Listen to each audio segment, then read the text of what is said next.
ఏం చెప్తాను అంటే నువ్వు తల్లి కావడానికి కారణం వీడన్నమాట. ఏం చెల్లి ఏం మాట్లాడతాడు? చెల్లెనా? ఏంది చెల్లెనా? ఇదో కొత్త నాటకమా? నువ్వు ఉండన్నయ్య. నేను చెప్పేది ఒక 5 నిమిషాలు శాంతంగా విను, సరేనా? నేను చెప్పేది విను. ఏం చెప్తావే? ఏం చెప్తావు? వీడికి నాకు ఏ సంబంధం లేదు, మీరిద్దరు అన్న చెల్లెలు అని చెప్తారా? మా అమ్మ అన్నట్టు నీకు విడాకులు ఇచ్చినా కరెక్టే. ఇప్పటి నుంచి నీకు నాకు ఏ సంబంధం లేదు. నేను పోతానా? ఇగో ఆగు కానీ బావా, నేను చెప్పేది ఒక్కసారి నువ్వు, నీకు దండం పెడతా. నేను ఒక్కసారి నువ్వు ఏం చెప్తావే? ఏం చెప్తావు చెప్పు. నీకు దండం పెట్టా బావా, ఒక 2 నిమిషాలు నేను చెప్పేది నువ్వు. ఏం చెప్తావు చెప్పే. అది మనం ఎన్ని హాస్పిటల్ తిరిగినా మనకు పిల్లలు కాలేదు కదా, ఆఖరికి లోపం నీ దగ్గరనే ఉన్నదని చెప్పారు.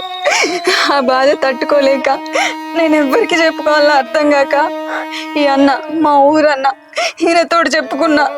అప్పుడు అన్న ఏమన్నాడు తెలుసా? అన్ని ప్రాబ్లమ్స్ ఇంగ్లీష్ మందులతో పోవురా, కొన్ని చెట్ల మందులు కూడా వాడాలి, దేవుని దయొట్టే ఖచ్చితంగా నువ్వు తల్లి అవుతావని చెప్పిండు. అందుకే మన ఇంటికి తీసుకొచ్చిస్తే నీ పరువు ఎక్కడ పోతుందో అది కాదయ్యా. ఇప్పుడు నేను ఒక ఆడదాన్ని, నాలో లోపం ఉంటే మంది ఏమనుకోరు, అది ఒక మొగంలో లోపం ఉన్నదంటే తప్పుగా అర్థం చేసుకుంటారయ్యా, చిన్న చూపు చూస్తారు. అది నాకు ఇష్టం లేక నేను ఇక్కడికి వచ్చి మందు పట్టుకొని వస్తానా, అది రోజు సాయంత్రం పాలలో కలిపి నీకు ఇస్తానా, ఆ విషయం నీకు తెలియదయ్యా. ఇవాళ నేను శుభవార్త వినంగానే ఆ ముచ్చట అన్నకి చెప్తామని వచ్చిన, అంతట్లకే నువ్వు వచ్చినావు. నువ్వు వచ్చిన అర్థం చేసుకోకుండా అపార్థం చేసుకుంటాను చూడు, తట్టుకోలేదయ్యా. చేసుకోకు. అవునన్నా, అన్న చెప్పేది నిజమే. ఆ మందు మీ ఇద్దరి మీద తెచ్చేవాళ్ళు, నువ్వు నమ్మకపోవడం ఏం లేదు అన్న. మరి ఈ విషయం నాకు చెప్పచ్చు కదనే, ఎందుకు దాచిపెట్టినవే నా దగ్గర?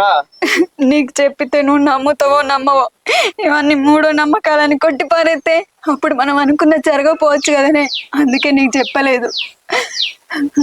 అన్నా సారీ అన్నా, నేను కావాలనుకోవట్లేదన్నా.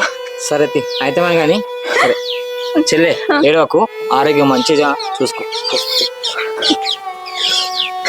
జాగ్రత్త. ఆ,